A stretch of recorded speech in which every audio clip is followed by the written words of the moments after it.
വൃദ്ധരായ മാതാപിതാക്കൾ ബാധ്യതയായി കണ്ട വീടിന് പുറത്താകുന്നവർ ഏറെയുള്ള ഈ കാലത്ത് അറിയണം നമ്മൾ ഈ മകനെ.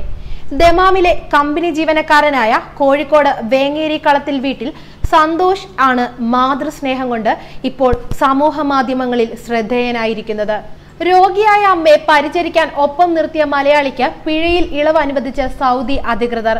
വിസ കാലാവധി കഴിഞ്ഞെങ്കിലും വൃദ്ധയും രോഗിയുമായ അമ്മയ്ക്ക് നാട്ടിലേക്ക് മടങ്ങാൻ കഴിയാതിരുന്നതിനാണ് അനധികൃതമായി രാജ്യത്ത് തങ്ങിയതിന്റെ പേരിൽ പിഴ ഒടുക്കേണ്ട സാഹചര്യമുണ്ടായത്.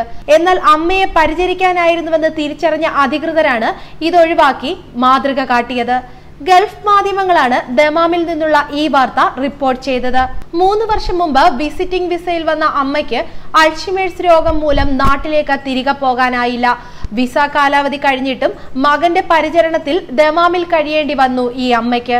അച്ഛന്റെ മരണശേഷം ഒറ്റപ്പെട്ടു പോയ അമ്മ ചന്ദ്രവല്ലിയെ 10 വർഷം മുമ്പാണ് സൗദിയിലേക്ക് സന്തോഷ് കൊണ്ടുവന്നത്. വിസിറ്റിംഗ് വിസയിൽ അമ്മ വന്നു പോവുകയായിരുന്നു പതിവ്. അന്ന് വിവാഹം കഴിച്ചിട്ടില്ലായിരുന്ന സന്തോഷ് ജോലിക്ക് പോകുന്നതിന് മുമ്പ് താമസ സ്ഥലത്ത് അമ്മയ്ക്ക് ആവശ്യമായതെല്ലാം ഒരുക്കി വെക്കുകയായിരുന്നു പതിവ്.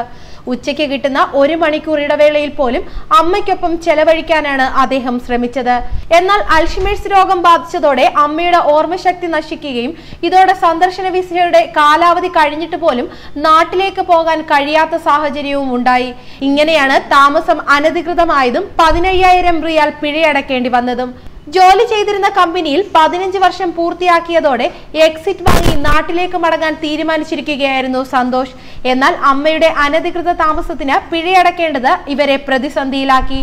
ഇതിനെ തുടർന്ന് സാമൂഹിക പ്രവർത്തകനായ ഷാജി വയനാടിന്റെ സഹായത്തോടെ അധികൃതർക്ക് ഇക്കാര്യം വ്യക്തമാക്കി അപേക്ഷ നൽകുകയായിരുന്നു. വൃദ്ധയായ അമ്മയോടുള്ള സന്തോഷിന്റെ അതിയായ സ്നേഹം മനസ്സിലാക്കി അധികൃതർ ഈ തുക പൂർണ്ണമായി ഒഴിവാക്കി നൽകി. ഇനി നാട്ടിലേക്ക് മടങ്ങാൻ ഇവർക്ക് യാതൊരു തടസ്സവുമില്ല. 7 വർഷം മുമ്പാണ് 53-ാം വയസ്സിൽ സന്തോഷ് വിവാഹം കഴിച്ചത് പോലും. മരണം വരെ അമ്മയെ ഒപ്പം നിന്ന് പരിചരിക്കണമെന്ന് മാത്രമാണ് അദ്ദേഹത്തിന്റെ ഏറ്റവും വലിയ ആഗ്രഹവും. കണ്ണൂർ സ്വദേശിയായ ശ്രീജയെ കെട്ടുമ്പോൾ സന്തോഷിനുണ്ടായിരുന്ന ഏക നിബന്ധന അമ്മയെ പൊന്നുപോലെ നോക്കാൻ തന്റെ കൂടെ നിൽക്കണമെന്ന് മാത്രമായിരുന്നു. എന്നാൽ ഇന്ന് വരെ തന്റെ ഭാര്യ അക്കാര്യത്തിൽ ഒരു വിട്ടുവീഴ്ചയും വരുത്തിയിട്ടില്ലെന്ന് സന്തോഷ് പറയുന്നു. ഇപ്പോൾ 82 വയസ്സുള്ള അമ്മ ചന്ദ്രവതിക്കൊപ്പം സന്തോഷ് സന്തോഷത്തോടെ പറയുന്നു, എന്റെ അമ്മയെ മരണം വരെ എനിക്ക് പൊന്നുപോലെ നോക്കണം. ന്യൂസ് ഡെസ്ക് മലയാളി വാർത്ത.